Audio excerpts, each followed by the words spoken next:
breaking news this Wednesday evening on the managerial front, and that is from Fabrizio Romano, who has said that, do let me know as well in the comments if this is better. Fabrizio Romano has said that Spurs have scheduled, quote, a direct meeting with Erik ten Hag over the vacant managerial role recently left vacant, of course, by Jose Mourinho. We've also got updates from Alistair Gold as well on Tottenham's managerial pursuit, which we will get into very, very shortly. But first of all, if you are new to the channel and you want more of these breaking news live streams, plus so much more, including the Tottenham Fan Voice podcast, Tottenham Watchalongs, and any type of Spurs content you could want, do make sure to hit that subscribe button down below and click a like on the stream as well if you are excited about this Erik ten Hag news. So look, we'll just bring you straight away the direct quote from Fabrizio Romano. He tweeted, it's about 20 minutes ago at this stage. He said, Tottenham have scheduled a direct meeting with Erik ten Hag. He's among the candidates to become the new Spurs manager. Ten Hag is open to leave Ajax in the summer. Nothing decided yet. So it's still preliminary moments in this one, but a big advancement that Spurs have scheduled a direct meeting with ten Hag, which I would imagine means there has been some permission given from Ajax for Spurs to approach the manager. Alistair Gold was talking about this today, and he said that Spurs are expected to appoint a manager before the end of the season to put in place for the summer transfer window, then in the hope that Spurs can progress very quickly by bringing in the players that this new manager would want. I know a lot of fans want it to be Erik ten Hag.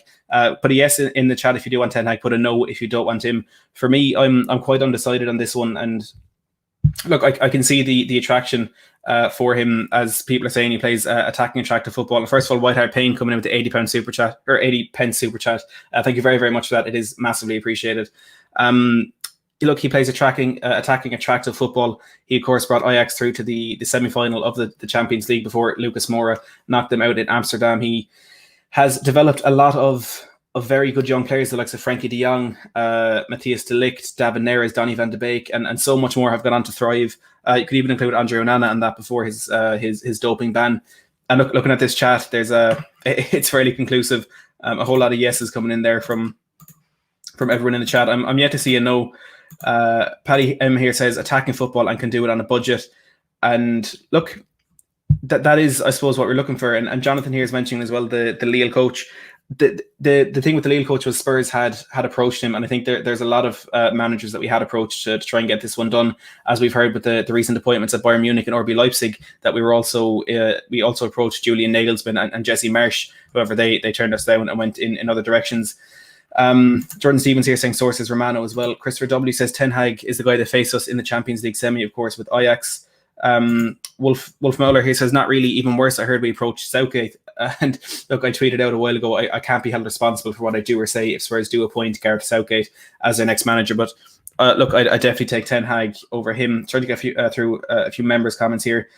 Christopher also says ten Hag would be great, but it would indicate a large rebuild, which could take years. And that's an interesting point. I was talking about this one in terms of the potential Julian Nagelsmann appointment, and I was a bit reluctant to kind of but advocate for Spurs bringing in a manager who would rebuild, because I do think if that is the case, we can say goodbye to Harry Kane, Heung-min Son, Hugo Lloris, Toby Alderweireld, a lot of these players that have stuck with Spurs through a rebuild already and have seen that hasn't really had much of a return for them. So I think a rebuild would see a lot of those players' of Spurs' career coming to an end. And maybe that is something we have to accept to try and push on to the next phase, the next era of Spurs trying to become a top European team. Aaron Fernandez says, best of the rest, in my opinion. Only worry is, can he replicate what he has at Ajax with the youth and setup they have there compared to the mess at Ours at the moment? And this is something that I am really worried about. I was speaking to a fellow podcaster earlier today, and we were kind of having a discussion about Erik ten Hag, and I said, look, yes, you have to acknowledge the work that he did with young players at Ajax, but you also have to acknowledge that was in place long before he ever took over there.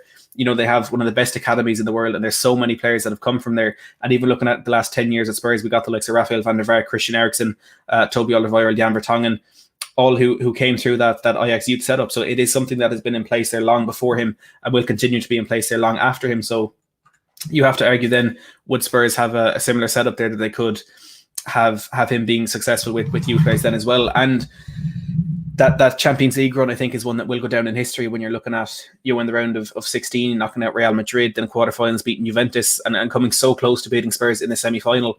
But so much came together for that Ajax team in that season. They had an incredible 11. And look, yes, it was Erik ten Hag who built that found a perfect mix between experience and youth with the likes of David Neres, Danny van de Beek, Frankie de Jong, Matthijs de Ligt, and then on the flip side, the likes of Dusan Tadic, Daley Blind.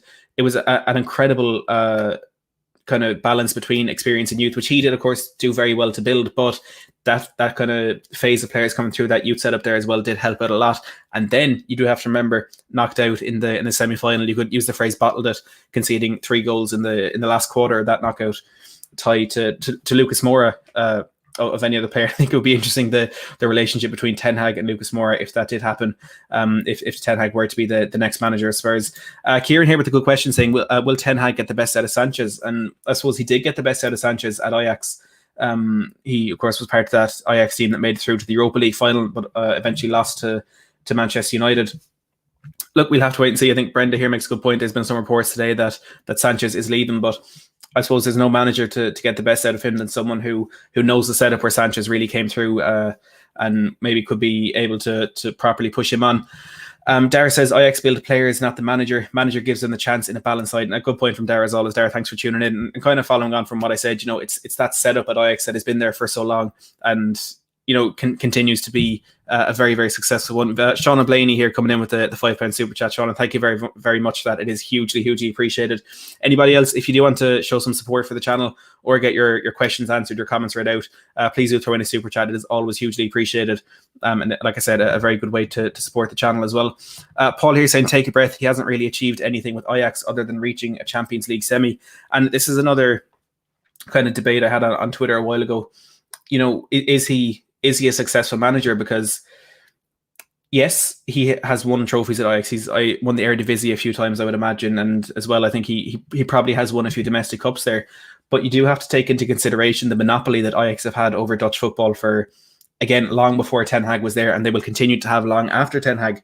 Because yes, likes of PSV have competed there in the past, and FC Twente in the last decade or so have been in there and thereabouts. I don't think they've actually won anything, but Ajax are typically the team that win trophies over there. And look, you can see it in Scotland at the moment with Celtic losing their title, and in France with PSG potentially losing that crown to Lille. There's always a potential for other teams to come up and pip that title. But look, it's I wouldn't read too much into the fact that he has won a lot of titles. And this is where I am somewhat reluctant to be completely optimistic about this potential of Erik ten Hag coming to Spurs, because look, great manager, attacking football and all that, but it is the Eredivisie. And I made that video yesterday about Christophe Galtier, which the response to it has been absolutely fantastic, over 5,000 views already. So thank you to everyone who has watched that.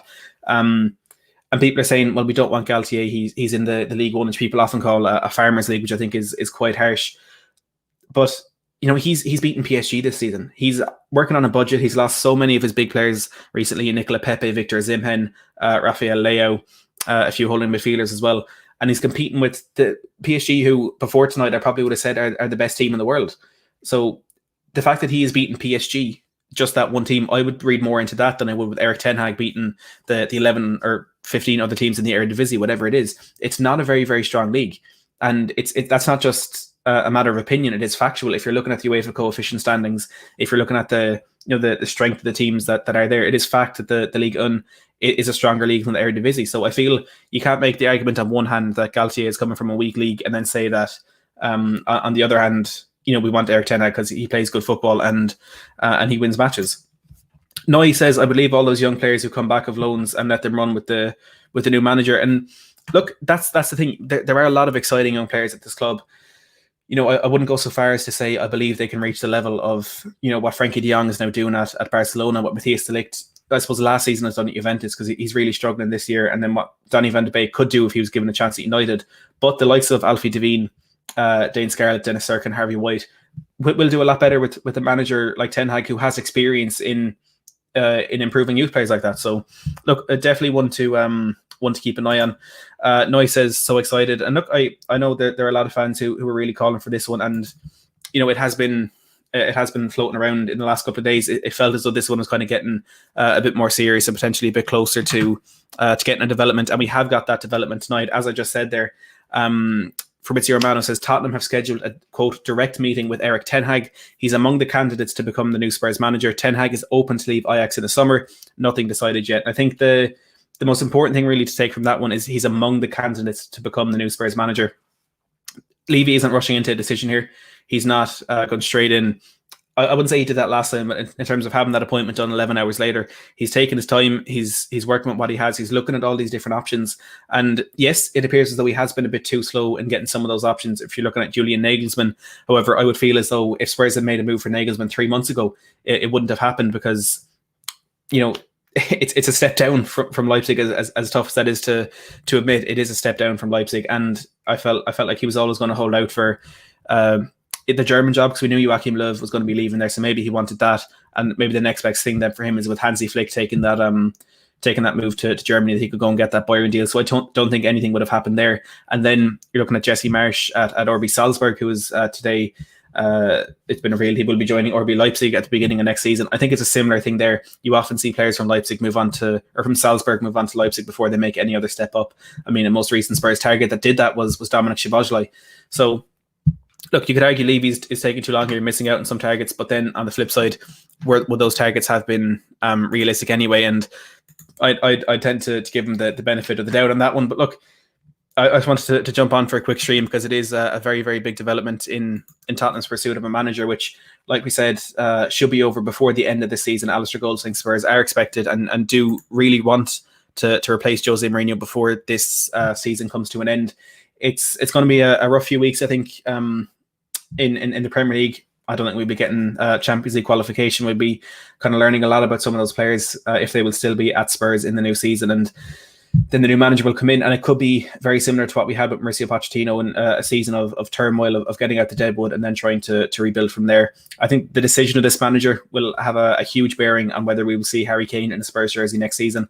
There are some reports that Daniel Levy will actually work with Harry Kane in terms of getting that new manager in, because we need the approval of Harry Kane if we do want him to stay, as we did with the previous appointment of Jose Mourinho. But look, there's been just jumped on for a quick stream. There's 140 people watching live right now. We have Josh King here. Josh, good to see you tuning in, coming in with the £5 super chat. Thank you so much for that. Massively appreciated. Josh says Ten Hag is the wrong man. Rangnick, for me, we need structure. And look, Rangnick, I think, is someone that perhaps needs to be taken a bit more seriously as well, because a lot of people in their admiration and with some people what extended to obsession of Julian Nagelsmann said what he's done at RB Leipzig has been absolutely sensational. But what people fail to often realise is Ralf Rangnick is the man who did a lot of the heavy lifting there. He's the one who got them out of the Zweite Bundesliga up into the top division. He then left, and Ralf Hasenhüttl came in for a year, then Hasenhüttl left, and then Rangnick came back and he got them into the Champions League for the first time, and Nagelsmann has been building from there. So if you are looking at Nagelsmann because of what he achieves at RB Leipzig, I think Rangnick is a better option and is what we need to be looking at. Pramal here makes a good point as well. Rangnick would be a good director of football. We're looking for one of those as well, apparently, but there's going to be a lot of movement among the Spurs coaching staff, right up hopefully to the board. We're hearing from the Tottenham Hotspur Supporters Trust, so they're really going to push for the full immediate resignation of that board. There's going to be a lot of these last minute impromptu streams talking about these bits of news with regards to Spurs, not just with the manager. Wolf Mahler here says, let's hope we invest wisely with the money we saved from throwing the cup final. That sacking of Jose Mourinho, it does look, was with Levy's pocket in mind. But look, like I said, just a quick stream. Please do make sure to smash that like button if you've enjoyed the stream. If you're happy with the news, we're on 37. So let's see if we can get to 50. We only need 13 of you to smash that like button. I will be uploading a video tomorrow with channel members and fellow Spurs content creators. Got a quick discussion from each of them about who they want to see as the next Spurs manager, and I'm sure this will be mentioned quite a bit. But look, thank you everyone for tuning in. Luke says appreciate the stream. I appreciate all 500 of you for tuning in over the last 15 or so minutes. It's good news for a lot. It's kind of on the fence news for others, and I'm sure there'll be some who are disappointed with this one. But look, if you're watching on the stream replay, or if you haven't had your chance to get your thoughts in the live comment, do make sure to head down to the comment section of the stream replay and let me know your opinions on this one. Make sure to share it with anyone you think might want this news. And as Ronak says, like the stream, everyone, smash that subscribe button on your way out. And as always, to everybody, thanks for watching.